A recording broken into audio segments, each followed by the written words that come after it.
MafiaMortal Kennels.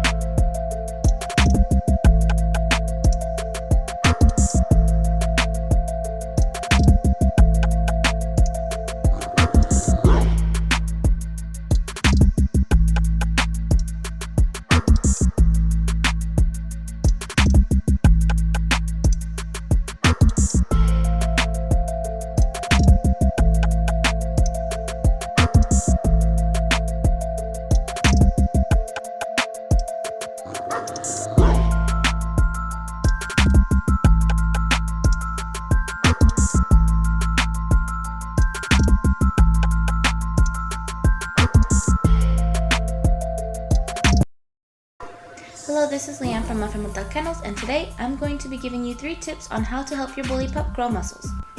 I want to say first that not all dogs have the potential for big muscles and that these tips will be most helpful for pups with good genes. But wait, for those that don't have the best genes, stay till the end of this video because it will be very helpful for you guys. Let's start with tip number 1. Tip number 1 is to choose a quality, high-performance puppy food. Your dog's diet plays a major role not only in overall health, but also in muscle building.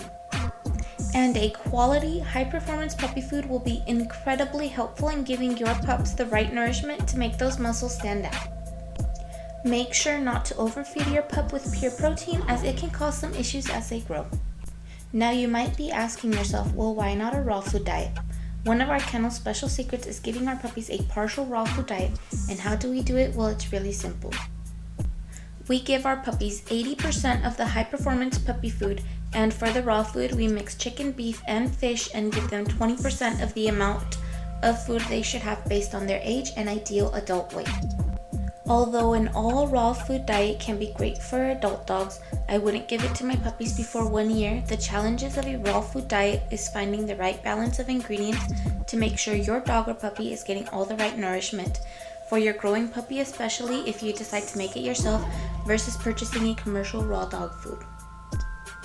Before I move on to tip number 2, I want to show you the 2 females we have available right now.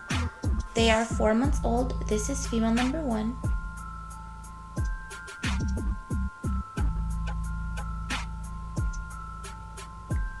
And this is female number 2. Female number 2 has a docked tail. We will be letting them go for a real good deal. Their prices will be posted at the end of this video. I will also leave a link in the description with their pedigree. Now let's continue on to tip number 2. Tip number 2 is exercise. Wow, I couldn't be more obvious, right? As soon as our puppies turn 2 months old, we start taking them out to play with toys, interact with each other, and explore outside in our backyard. I do highly recommend having your backyard free of debris and disinfected, as during that age, the puppies are more susceptible to disease and infection. We do this until they are 6 months old. When they reach that age, that is when we truly start to exercise our pups. But I don't mean your run-of-the-mill leisurely daily walks. Not that there's anything wrong with that, but for your pups to show some serious muscles, you have to give them some serious exercise. And as a win-win, you will have to break a sweat with your pups too. The first exercise I'm recommending is a 15 to 30 minute walk at an incline, meaning go to a hilly area or even steps. This not only gives your puppy the mental stimulation of new sights and scents, but it also works out almost every single muscle in their body. The best times for a walk are the early morning or in the evening. The second exercise is a flirt pole sprint.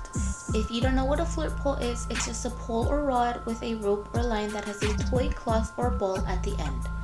With the flirt pole, you should entice your puppy to sprint after it for 3 to 5 minutes, going non-stop for 30 seconds to a minute. I would recommend this exercise 3 times a week. This exercise not only helps increase your pup's natural prey drive, but works their leg, chest, and neck muscles. If your puppy doesn't seem interested in the flirt pole, a simple way to get similar results is to simply sprint with your pup in similar bursts of time. And lastly, a good old game of fetch or tug of war. Both of these games will help in developing muscle tone. While fetch is excellent for outdoors, a game of tug of war can also be played indoors for those days that going outside is just not ideal. A quick reminder to only tug side to side and make sure you are not playing too rough or for too long. Both of these games do require some basic training and are an excellent opportunity not only to exercise your pup, but also encourage good behaviors by reinforcing them and creating a stronger bond with your pup through the engagement. Also, ensure to always have plenty of water available no matter what exercises you're doing with your pup. I want to note that adding a weight vest or collar or a weight pulling exercise is more ideal for dogs 2 years or older. I do not recommend for puppies since it can take up to 24 months for a dog's growth plates to fully fuse, and adding weight too early can damage your pup's joints. Tip number 3, last but certainly not least, is rest. The same way people need a rest day to recuperate and build up muscle breakdown caused by strenuous workouts, your pup will also need plenty of rest. Your puppy should be sleeping 16 to 19 hours within a 24-hour period, and the periods of being awake should typically last an hour or so. This means you should give your pup lots of attention and opportunity to exercise while awake without keeping them awake too long. Sleep is essential to healthy growth and development of your pup's central nervous system, immune system, brain, and muscles. A rest and recovery day is beneficial for puppies, adult dogs, and senior dogs alike. Those are my 3 tips for muscle building in puppies. Now, these tips are not for quick results. It will take time, patience, and a consistent effort, but it will be a baseline for seeing a big change in the muscles in a way that is healthier for your pup. Also, if you are considering a muscle growth supplement for your dog or puppy and want to know if they work, to put it simply, they work, but only as a complement to the 3 tips here in this video. Muscle supplements for dogs, or humans for that matter, will not magically grow muscles. It will still take a consistent effort, although it could give slightly faster results.